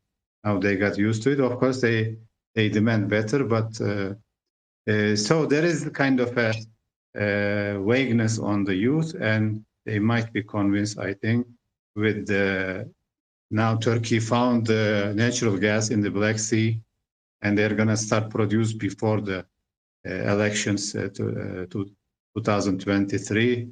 Also, this Turkish automobiles with electric automobiles, they're going to come to the market. Going to be a big boost for the economy and exports inside and outside. They'll have Turkish cars, and also maybe morale for the economy. So we'll see. And of course, Turkish people, when they were given chance, they always chose the best alternative when they were given. But we also suffered from military coups, etc. Inshallah, they are the matter of the past. But people, the young generation also should know about it. Mr. Mohammed, I kept you waiting. Please, if you have a comment, then we'll wrap up, inshallah. Assalamu alaikum. Hope you are doing well, Dr. Ahmed, and all the other members who are listening. First of all, thank you. I really admire and appreciate this space because I listened to your spaces last week. It was in Arabic, and unfortunately, I didn't understand anything. But like this time, I really appreciate your step.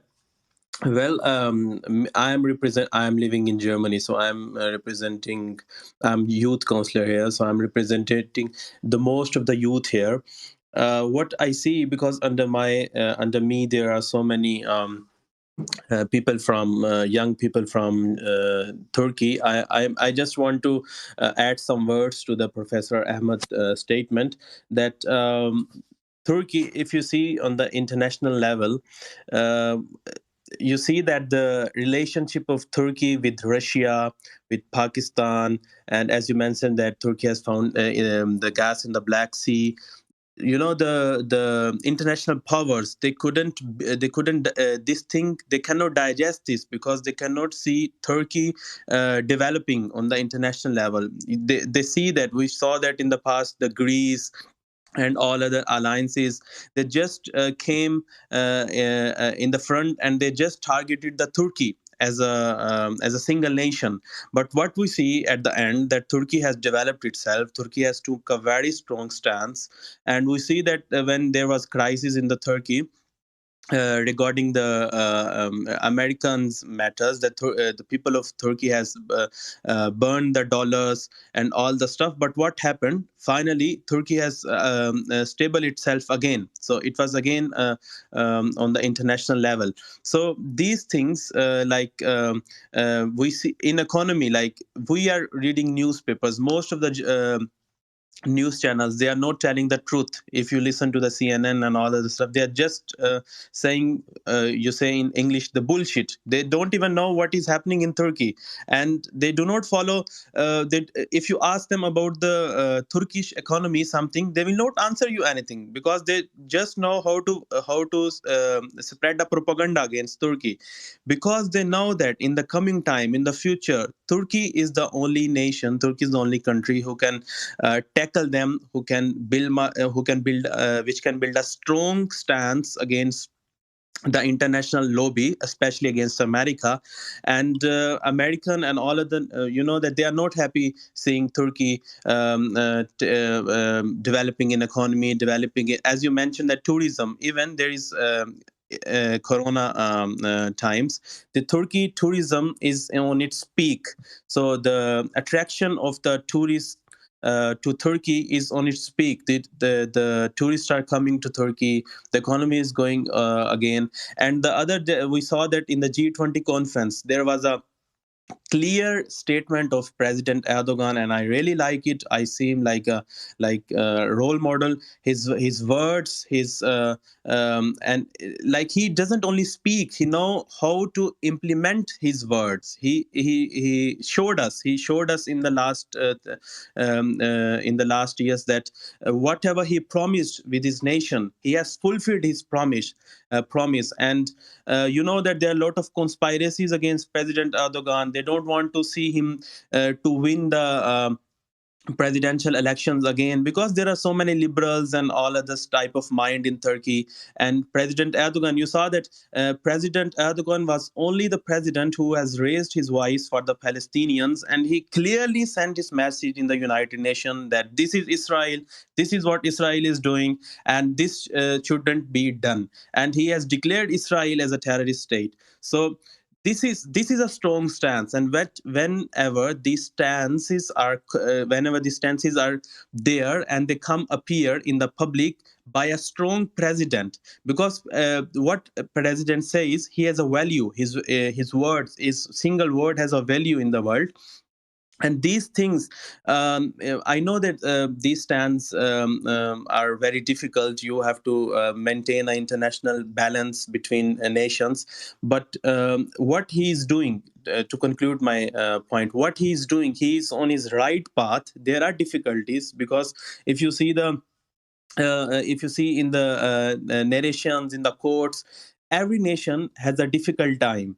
But in hadith and all the stuff, you see that there will be again the time of Ottoman Empire, and it will start from the under the governance of the Turkey. And we will see that there will be a huge economical development in the Turkey, and Turkey will be one of the most strongest country in the world. Thank you. Thank you, Brother Mohammed. And I assume you're from Pakistan, right? Yeah, Professor, I'm from Pakistan, but I'm living in Germany. So yeah, you're living in Germany. Nice to see you again. Ustaz Murad, Mr. Murad Kaptan from Canada. We have an international audience today. Please go ahead. Welcome. Thank you. Assalamu alaikum to all brothers and sisters. Brother Mohammed, you are absolutely right. Me living here 35 years in Canada, last 35 years, I did 10 years business. About 17 years, I worked as a technician. Now I'm an Uber driver. Brother, let's remember also economy in Canada as well as in America is not in a good condition. Let's remember that. They are suffering big time, especially low-income people, also high-income people, they are suffering. Just last week, brothers and sisters, last week I spoke to one American academist. She was a professor. She said, today Today, my brother, in America, 7 million children. 7 million children in America today, they go sleep hungry. I said to her, wow, 7 million? And she go ahead and she said, 10 million Americans, they cannot get a health care, brothers and sisters. This is another issue.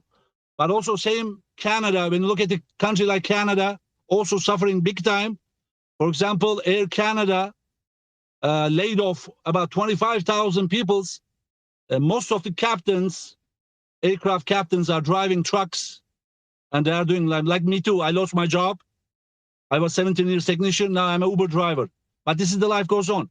Brother Mohammed, let's remember one thing. Murat Bey, I Buyurun mean, hocam. they are losing. Of course, this is we don't want to make fun of people losing jobs, but No, they don't drive the airplanes now. They are becoming a competition for you in the Uber. taxi driver or Uber driver.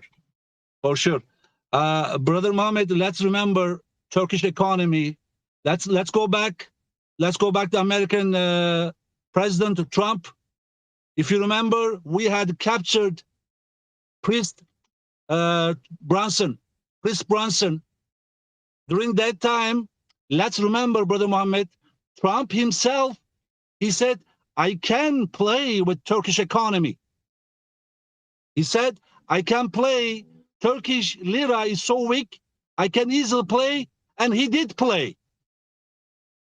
Because let's remember, today, America, all brothers and sisters, has two biggest weapons in their hand. One is economy, dollar, what we talk about dollar. And the second one is weapon, military. So look at the Venezuela, for example.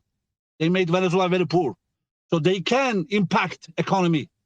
Now, when we talk about brothers, President Erdogan, again, today, Joe Biden,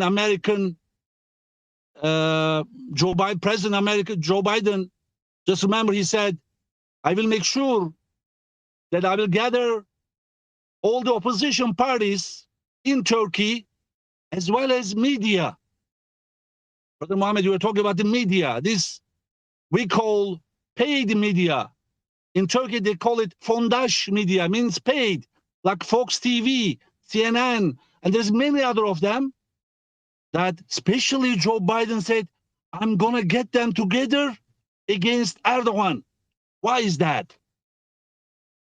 Today, my brothers and sisters in Washington, D.C. Why don't, Mr. Murat? They love Turkey, no? They love Turkey more than the Turks. No, my friend. Let's remember, you have a neighbor there. You have one neighbor there that destroyed whole region. That neighbor called Israel. Any country, any leader against Israel should be wiped out by Israel. Let's look at all the countries. Libya, President Mohamed Morsi of Egypt, very close friend with Erdogan. Isn't it normal, all the other nations? Mr. Murat? Yes, sir. Isn't it normal that anybody doesn't want any competition, and we expect the big powers do favor to us, and do we want favor, or do we want justice? What do we want, or do we want them to give what they have to surrender to us, or to leave it to us? Yeah, dear doctor, we in Turkey, unfortunately, as I said again, in our geography, we have a neighbor there called Israel, okay?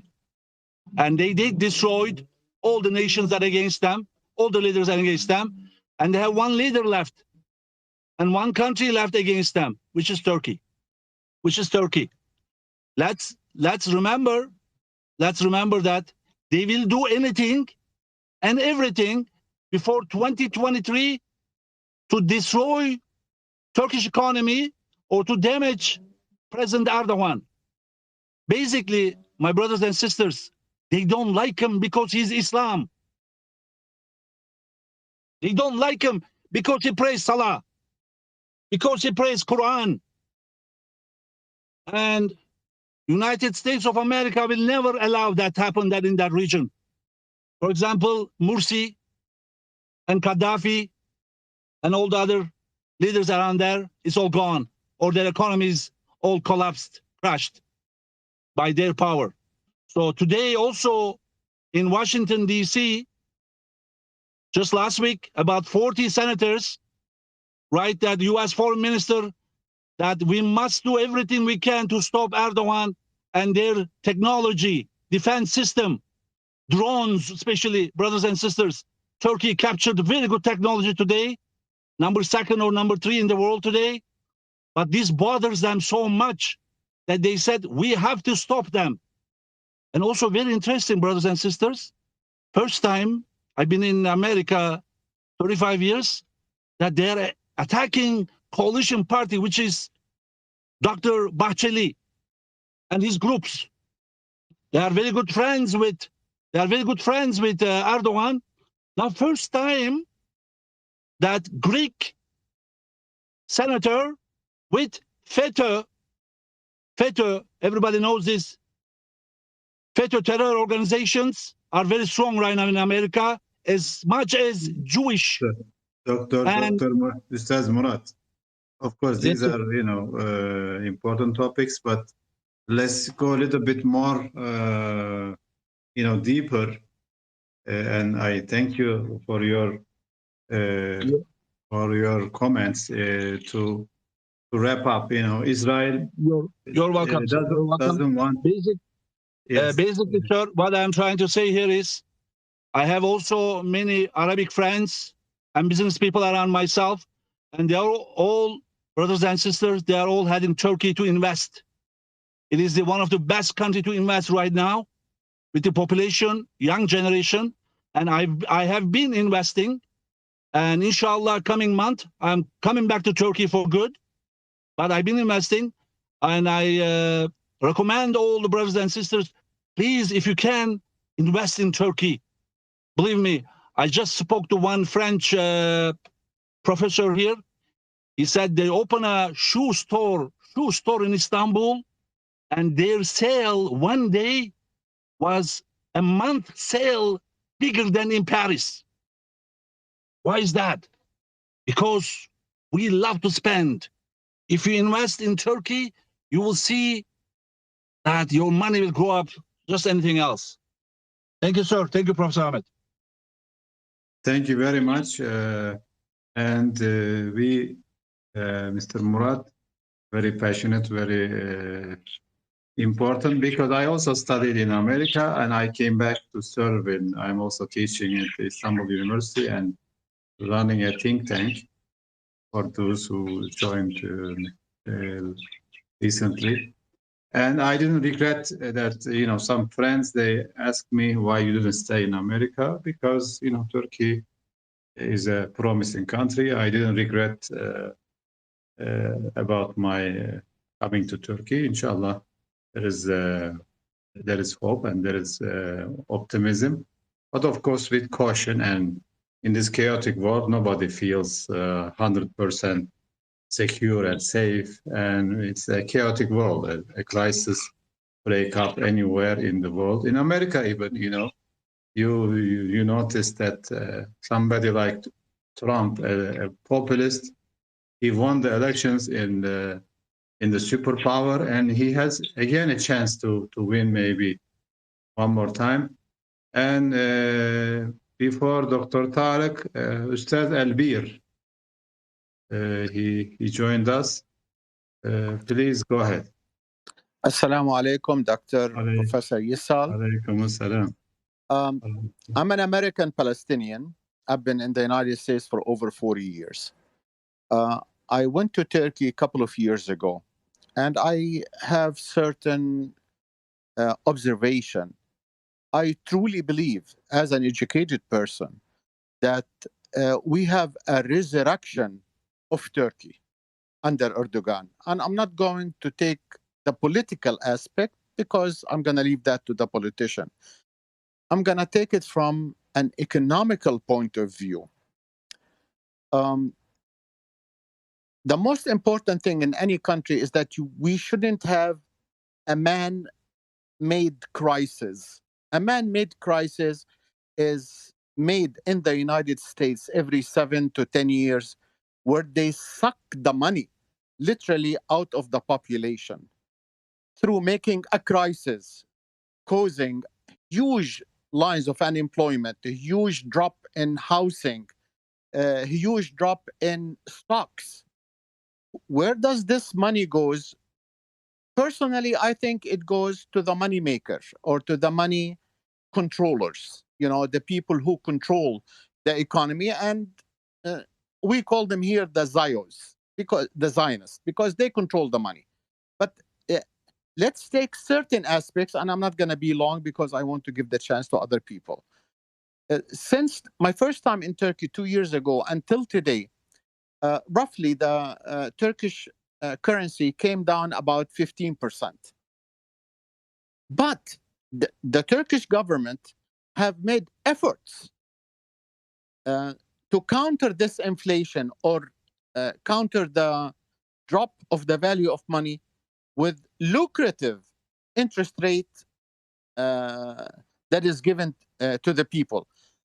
Compared to the United States, this year alone, you see, this is what they try to convince us, that the Turkish economy has inflation. I know, maybe 5-10%. It's never 17% as they are alleging.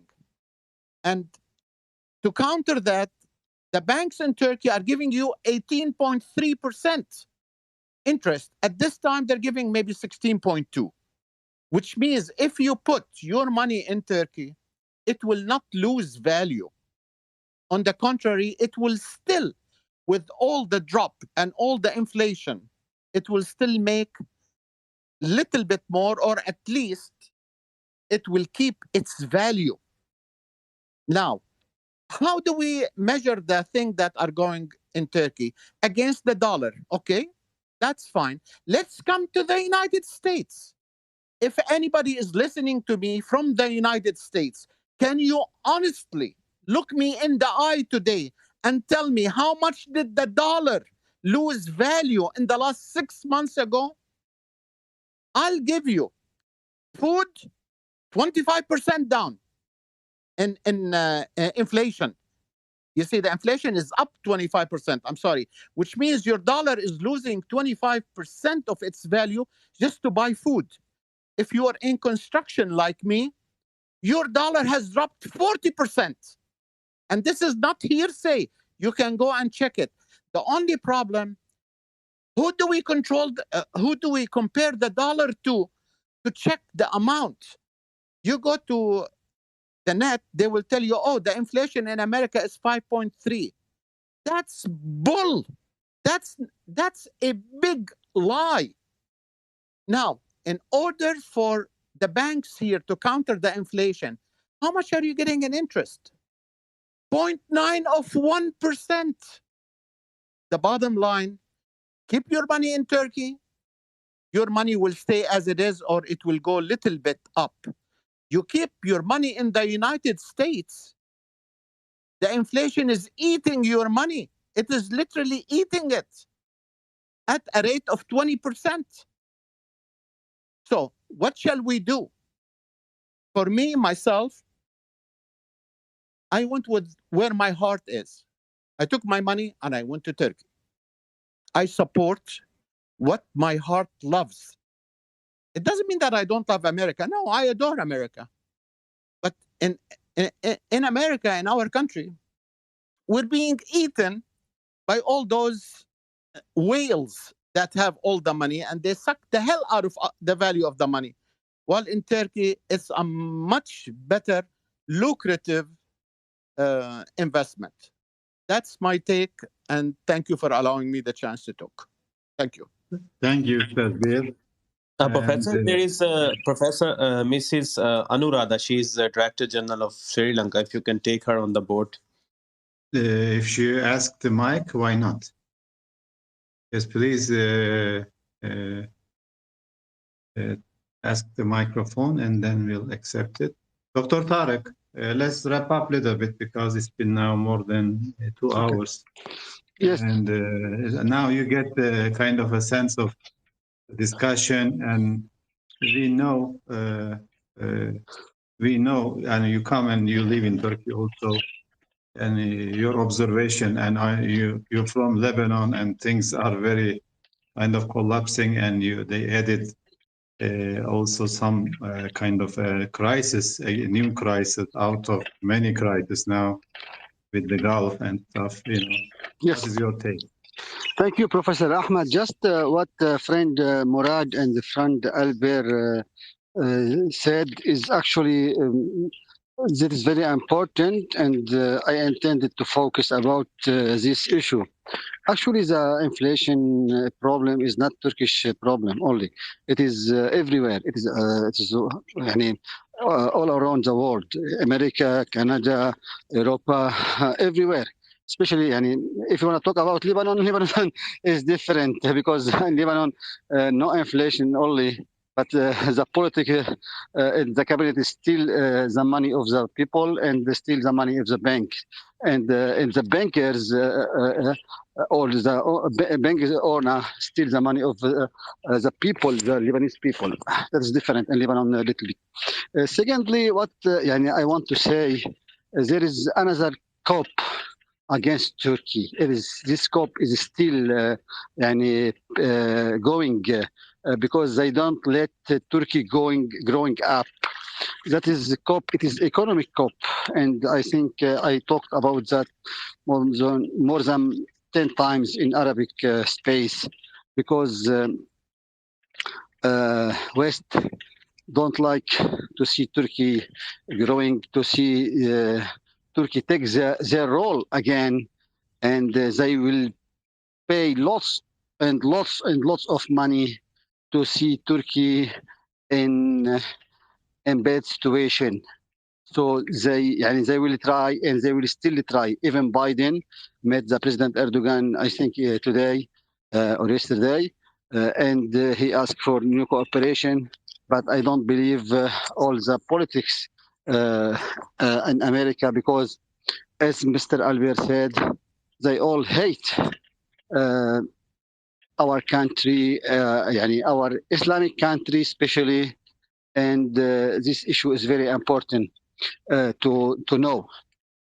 Thirdly, what I want to finish about this issue, it is we have all to know that is this bad situation now around the world is not only in Turkey, as I said before, but everywhere.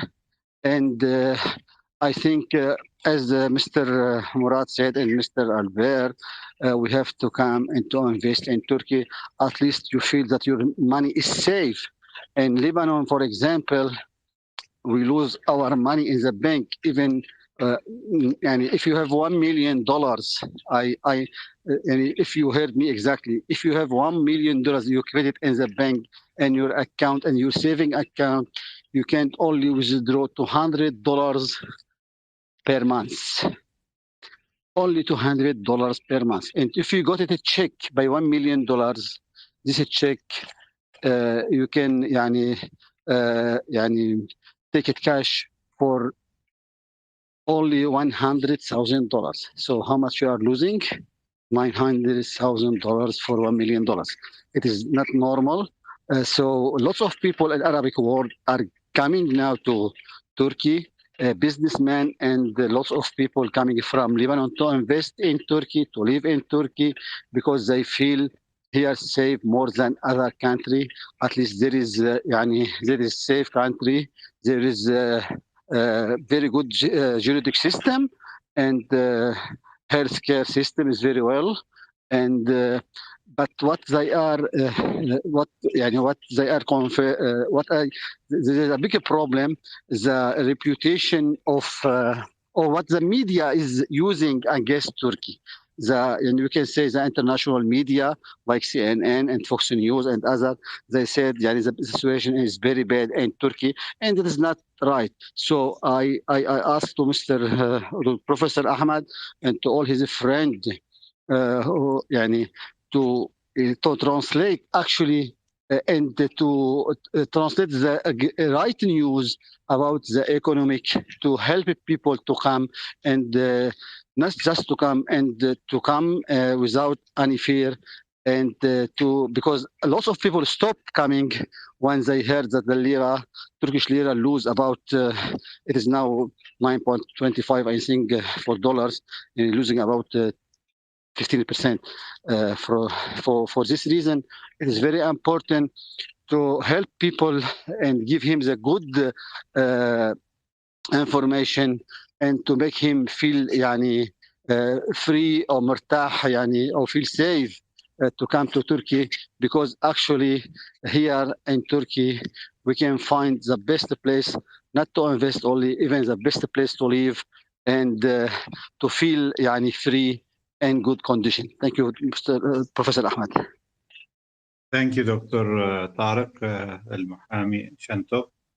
Then we are also happy to hear all the brothers and sisters. Now it is more than, as I said, 2 hours. If you have final words, please go ahead and, but very briefly, and then we're gonna close the group. And just to mention, some governments, America prints money, Turkey also to keep the wheel of economy, maybe printed some money and give it as credits to revive the economy in these hard conditions, which is normal, because you cannot act idle. Sometimes you need to give encouragement to the market to keep it running, and this might cause inflation, and but it's gonna the lowering of the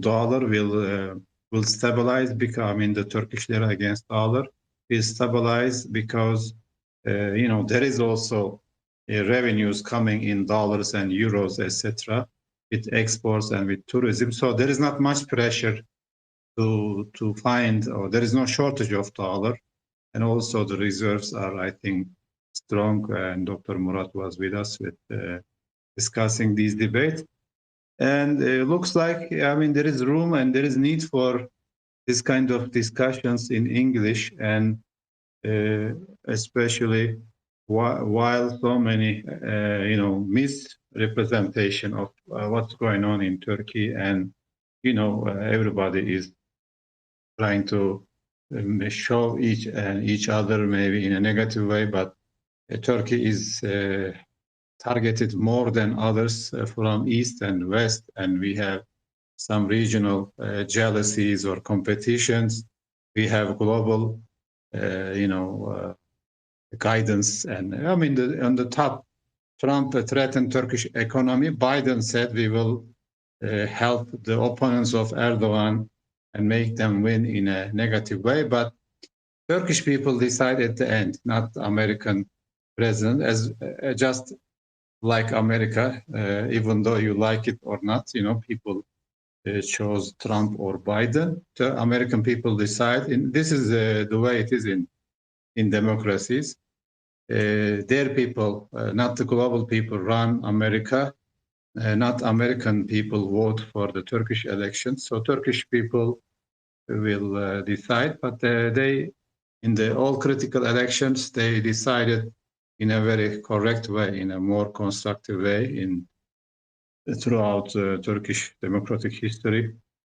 And we are not very much negative, but Ustaz Mohammed, you want to have the final and... Yeah, so thank you so much. Yes, go ahead, and then Mr. Malik. Just last point, which I forgot to mention, that basically we need a unity between our nations, between our Muslim nations, because when you see that something is happening against a Muslim nation, the all alliances come together and they just attack the nation. So yes, just remember the 10 countries that their ambassadors threatened Turkey, and we did not back down. They do it to us, but we don't do it to them. Yeah, that's but the main point was to unite, like every Muslim union, especially Saudi Arabia, Pakistan, and Libya, like they have to come together on a single platform, and only then we can build a very strong point of view. Yeah, that's my conclusion. And Doctor, I really appreciate Professor Ahmed that such kind of talks are really needed in these difficult times. Thank you. Thank you for your contribution, and inshallah hope to see you again. Ustaz Malik. Thank you for giving me the chance again. Just a quick comment before we close. So Turkey is a country trying to raise up, and it is raising up in a critical area, and it has many challenges. The Turkish economy facing many challenges, but it doesn't mean it is completely bad or fake. Turkish people work very hard. They surprise the world with weaponry systems. We all saw the Turkish drones and what it did in Karabakh, in Azerbaijan, last war. These factors doesn't fit for Europe or for the West. Generally, you don't want to see Turkey as a big player, because if Turkey is a big player, this would threat their interest in the Middle East and in Africa. So there is a challenges, there is hard time, but I believe with hard time, big responsibility will come, and people will survive. Thank you. Thank you very much, Mr. Mehmet. Last messages. Yes. Sorry, I bring this case of 9/11 in the table, but I understand some comments. But if Muslim really did these attacks, we must apologize and make all decisions, all actions that such attack do never happen. But as for making this one, we need very strong evidence given by USA. And USA must be fair. They must show all evidence clearly open for everybody before justice and so on. But this was not made. And instead, we Muslims are paying the crimes that others made. And that is not acceptable, because by making that, by keeping silent, by accepting the false blames, we are saying to the criminals, continue, you can do whatever crime you want. And we are not protecting the humanity against such criminals. We must clearly understand that. So, in my opinion, this is the biggest barrier before peace in the Middle East. And I thank you for your listening. Thank you, everybody. Of course, there are newcomers, they want to join, but it's been now more than 2 hours, and appreciate the time and patience. We will continue to discuss some of the issues in English for the global audience. Sometimes we do it in Arabic and in Turkish. I mean, this is a global world. Everything is connected.